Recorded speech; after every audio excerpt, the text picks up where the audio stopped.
Olá pessoal, tudo bem? Mais um vídeo da TV Abrasta. Estamos aqui hoje com o nosso querido Dr. Giorgio, médico hematologista do EMEPAR.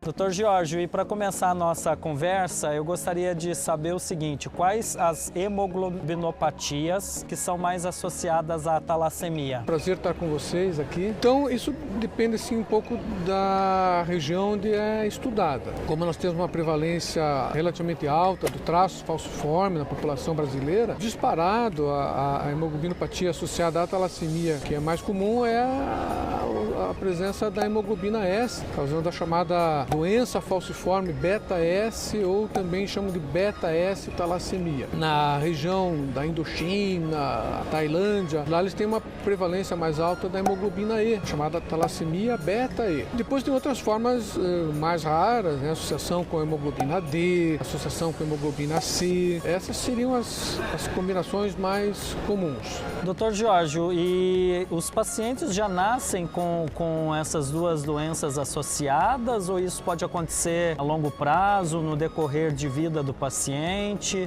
Como ambas as situações são situações hereditárias, a criança já nasce com essa combinação. A mãe tem traço falciforme e o pai tem talassemia minor. E aí a criança já nasce com a doença falciforme beta-S. Dr. Giorgio, ainda dentro desse contexto, existe algum risco maior associando a anemia falciforme e a talassemia? O único fator assim que você pode conversar no sentido de prevenir é a investigação familiar. No Brasil nós temos o teste do pezinho, que procura exatamente isso, já identificar quando a criança nasce se ela herdou ou não alguma hemoglobinopatia. Eles recebem essa informação: olha, quando você for pensar em casar, pensar em ter filhos, é importante que seu futura parceira também seja investigada para saber se tem ou não alguma hemoglobinopatia ou alguma anemia hereditária. Quando há essa fusão das duas doenças, talassemia mais anemia falciforme, o tratamento é mais complicado ou isso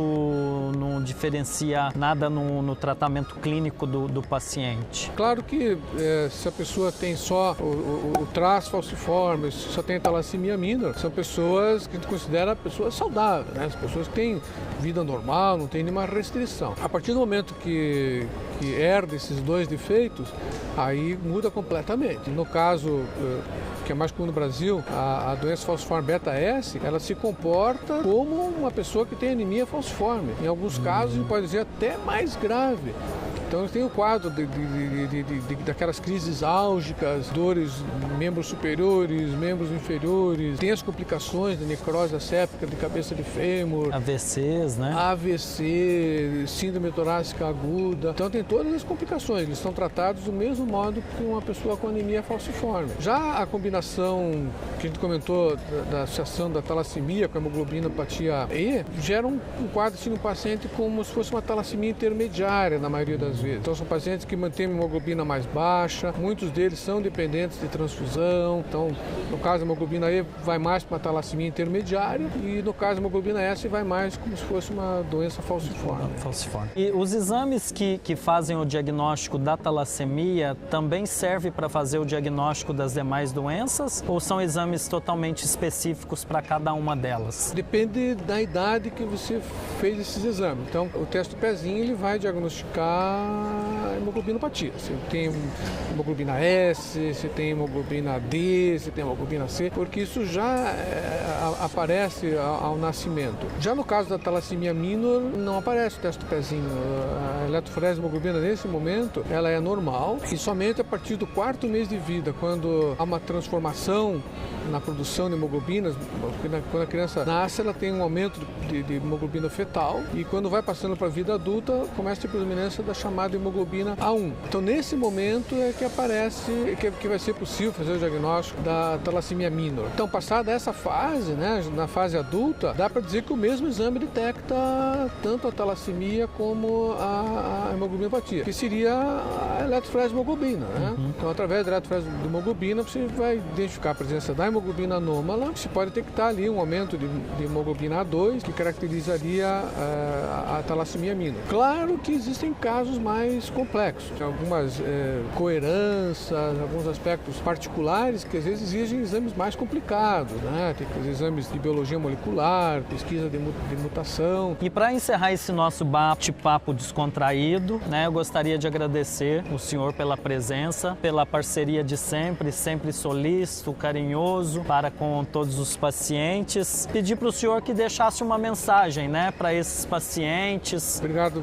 também pelo convite. A mensagem, tanto para os pacientes como para os pais dos pacientes, a importância do diagnóstico precoce, a importância de um acompanhamento em centros especializados, porque a gente sabe que esses pacientes recebendo a orientação correta são pacientes que modificam muito a sua qualidade de vida, a sua sobrevida. Então é importante que os pais, sabendo desse diagnóstico, procurem a orientação. A gente sabe que o paciente bem tratado hoje tem uma perspectiva de vida igual à população normal. Valeu, pessoal. Mais um vídeo da TV Abraço está no ar. Que vocês possam compartilhar, curtir, deixar sua like para que muitas pessoas se beneficiem desse novo canal que a gente está disponibilizando para toda a população. Se inscreva no canal da Abrasta. Valeu, pessoal. Até a próxima.